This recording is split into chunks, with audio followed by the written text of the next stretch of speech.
Hello, Laura Freeman here with Art Oddity, and I am so excited because today I have the extreme privilege of interviewing our spring lineup of spotlight artists. And our first interview today is with Barbara McCulloch. Barbara will be the spotlight artist for Art Oddity in the month of April. Barbara McCulloch is an accomplished fine artist and painting instructor with a wealth of knowledge from her many years of experience. She is also an author with her first book currently in the publishing process. She has experience with multiple mediums, including watercolor, acrylic, oils, and much more. Thank you, Barbara, for being here today.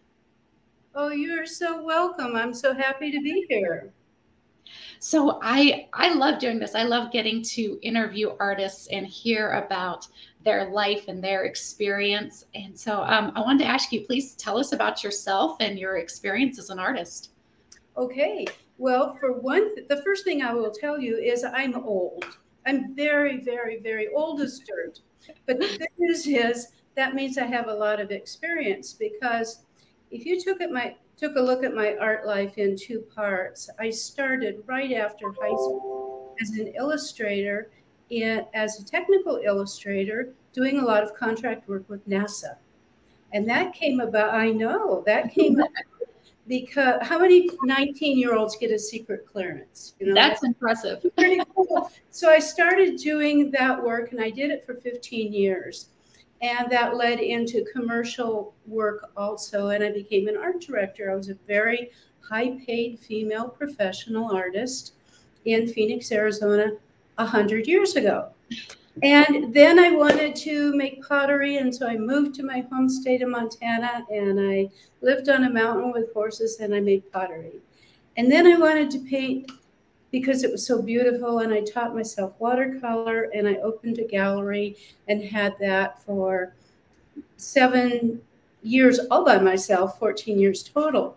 And it was a watercolor studio gallery. And I began to teach people. That was what I call the first half of my life, because up until that point, I was only focused on skills. Okay, what came out of these hands. And my skill development became very good. And what wasn't working, I didn't understand who I was as a human being. And so creativity never came out of my work. I was saying yes to every commission. I was doing everything anyone asked of me, and I was so frustrated and so bored. And so my passion today is to help people, if they're anywhere near that point or if they see it coming, to stop and get a creative to help you break into the inside, because I believe to my bones that an artist is made from the inside out. And that's what happened to me 20 years ago. I did get help from creative people, and my entire world turned upside down for so much the better, because I started understanding what made creativity, and that's where my passion lies as an instructor. So, next question. That's beautiful. Awesome. I love hearing your experience. Let's see, how has art impacted your life? Okay, outside and inside. Let's look at the outside of my life. As a female single woman, I had a way to make a living that was really interesting. And this was the whole package, the young years and these old years. You know, I have met so many interesting people. I have gone to art shows, I've made money, I've had opportunities to travel. You know, it's been really an interesting career. The inside stuff is even better, because what that has done is it's helped me connect with people at a deep level, because as I said yes to commissions, I realized what was happening when I would give them the finished commission. I would sneakily watch their face and see if a little tear would come down. And that was telling me that was a good thing. And so I just had that passion to connect with people, and that led into teaching. And so what it's done for my life. I wasn't able to have children. And so my students, just beware. I mean, I'm like a mama hen or a mama bear. I absolutely adore my students. I'm very nurturing, and very much get out of the nest, you know, fly, little birdies. I can feel that from you. Absolutely. Oh, good. So what words of wisdom would you like to share with any aspiring artists? Absolutely. Based on what I've already said, I would say get your skill sets down so that that becomes the how-to. Because to become an artist, you're working in two parts. You're working with your hands and you're working with your heart, you know, and that creativity needs to come through you. So it's hard to wear those two hats, the engineer hat while you're learning how to do something, and the musician hat where you're just now making that beautiful music. Okay? So my advice is get your skill sets sufficient. You don't have to be perfect in anything, probably better if you're not. Just sufficient so that you can rest with your work, you can play with your work, and you can focus on letting you come out. That's beautiful. Awesome. I love that. What message do you try to send through your artwork? My own artwork, yes. And we're all different because I don't try and have anyone become a clone or, you know, or repeat anything, because that's not creativity. My own work, as I look back on it, you know, somebody told me you will see your miracles in the rearview mirror. And I didn't know what that meant. And I thought, oh, I should try and design a style. Well, and that never works. It didn't work for me.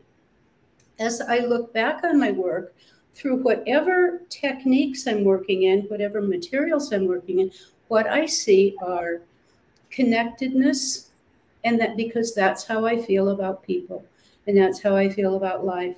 My work has soft edges, it has lost edges, it has merging colors, it has forms that disappear and turn into other forms. And so the message that I send to the world is my personal, what I run on, it's my personal fuel, that we're all connected, you know, and that means life is so precious. Absolutely. And I have to say the piece behind you is absolutely gorgeous. Thank you. That's in cold wax. Beautiful. Thank you. There you go. It's about a walk in an arroyo. And so much of my work is inspired by nature, but it can also be inspired by women, by, oh, you name it. I just get easily inspired. Yes. That's amazing. So tell us about your upcoming workshop on Artology. Yeah, this is going to be so fun, because what I'm going to do on Artology, thank you, Laura, for this opportunity to do this, is I'm going to do a 2-day workshop where people can work with me and explore cold wax with oil. And cold wax, well, let me back up a minute. Every material expresses something because it acts differently. You know, acrylics, it's just fun, it's exciting, it's just exciting. Oil lends itself to being beautiful because it's so soft. And you add cold wax on top of it, and you get the combination of both things. You get that excitement because you can take, here's a couple pieces up close. You can take cold wax over oil and you can scratch through it. You ideally lay it on with palette knives. Okay. Those are a couple of smaller pieces. What I'm going to do is I'm going to encourage people to work small, like a 12 by 12 canvas, so that we can work on it. We'll start with a toned canvas. And what I mean by that is you come to this workshop with your canvas already covered with some acrylic. or oil if you have time to let it dry. But acrylic, it makes a wonderful undertoning. And most artists nowadays like to use a bright undertoning rather than the old-fashioned subtle colors like burnt umber. They're using permanent rose, so that scratching through gives you these great little pops. So anyway, come with a pre-toned canvas. Come with your materials and supplies, which we'll go into. Probably you'll do some text about that. Okay. Yes, absolutely, I will. Yeah, so I won't go over all that. So what we're going to do, and then if you like the idea of working with landscape abstracted into cold wax, bring a photograph or a drawing of a simple landscape, because what we'll do is we'll break it down into major masses. And we'll lay our first layer of paint, oil, okay?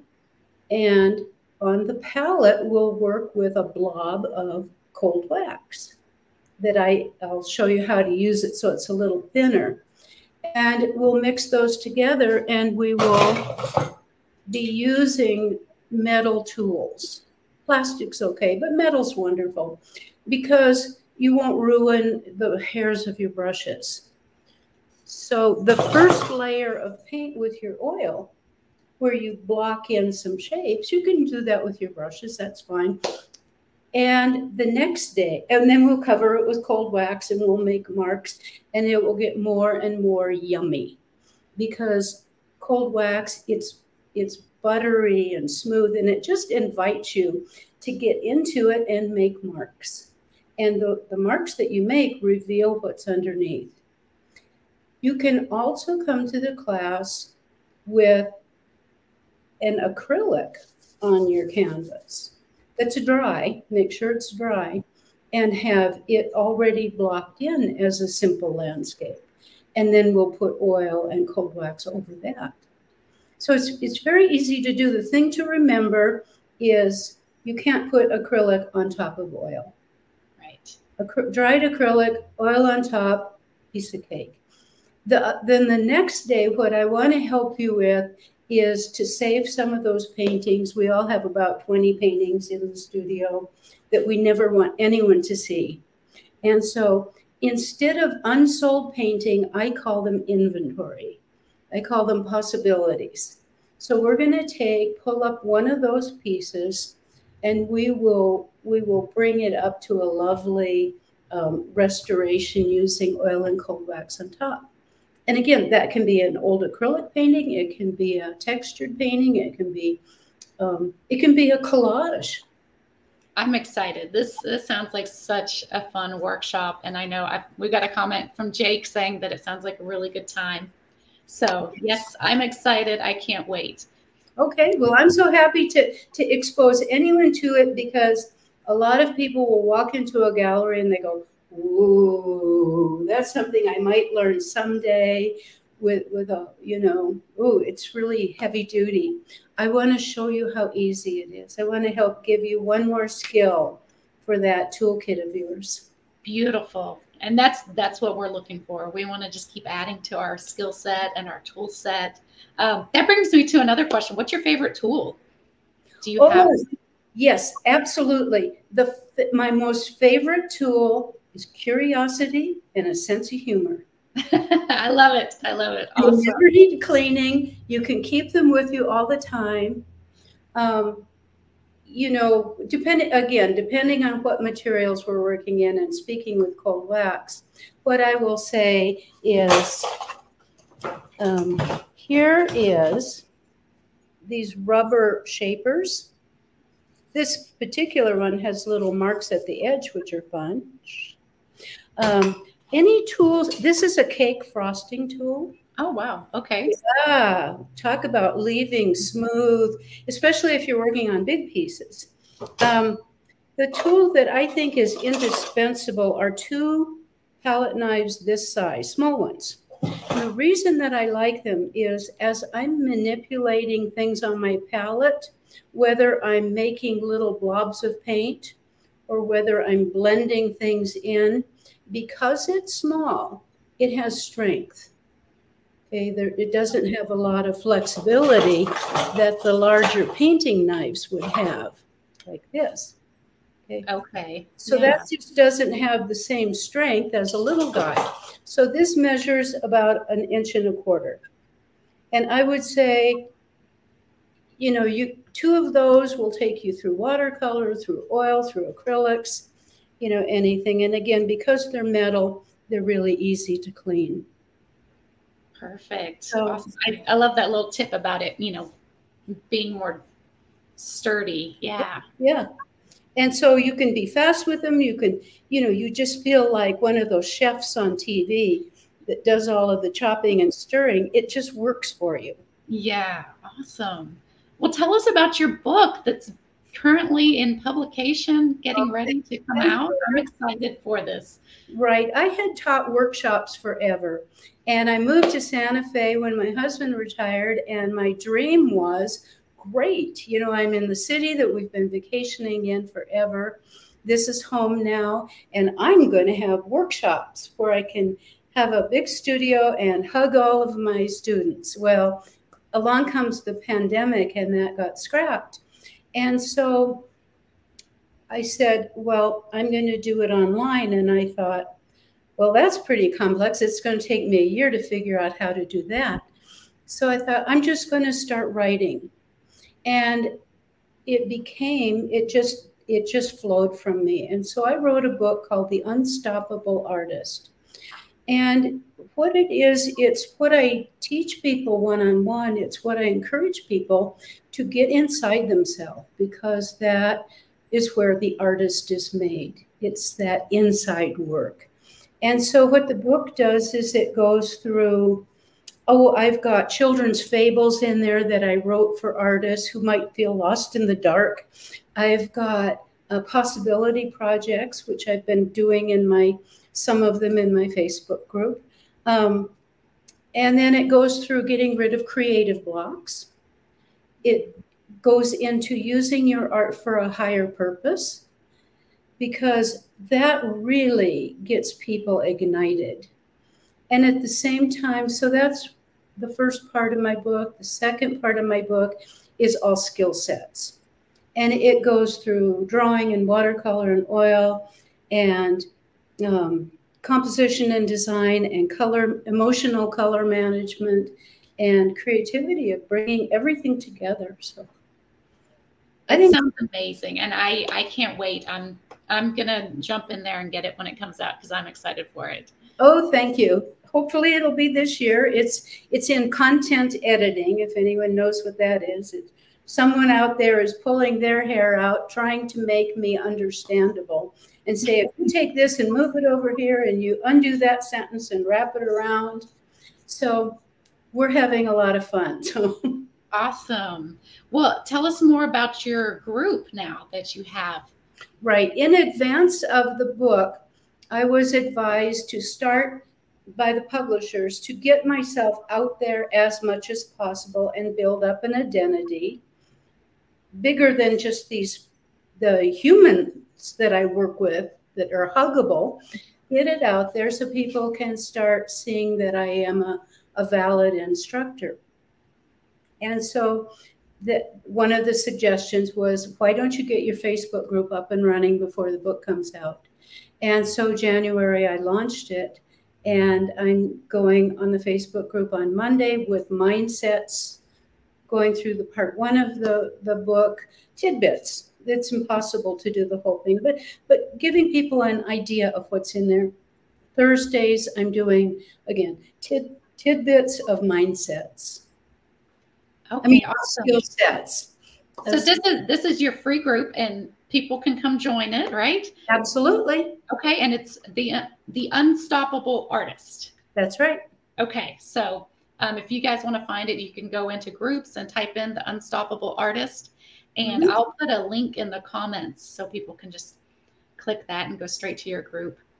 Okay, wonderful. Thank you. And where else can people find you online? Website or Instagram? Where else can they find you? Okay, my website is my name, BarbaraMcCulloch.com. Okay. You'll find it. My Instagram site is Barbara McCulloch Art. Okay. So awesome. that makes it easy. And my personal Facebook group, where I'm posting a lot of stuff, and also projects that I'm working on, or videos of my cats, which are hysterical, is on my Facebook group, Barbara McCulloch. Awesome. Perfect. So that is great. And I encourage everyone to come to Santa Fe. Call me. Come to the studio. Yes, you have a studio in Santa Fe. And what's the name of your studio? I have a name for it. I call it Birdstone Studio. And there's a long story behind that, and we can do that one day. Okay. But it's Birdstone Studio.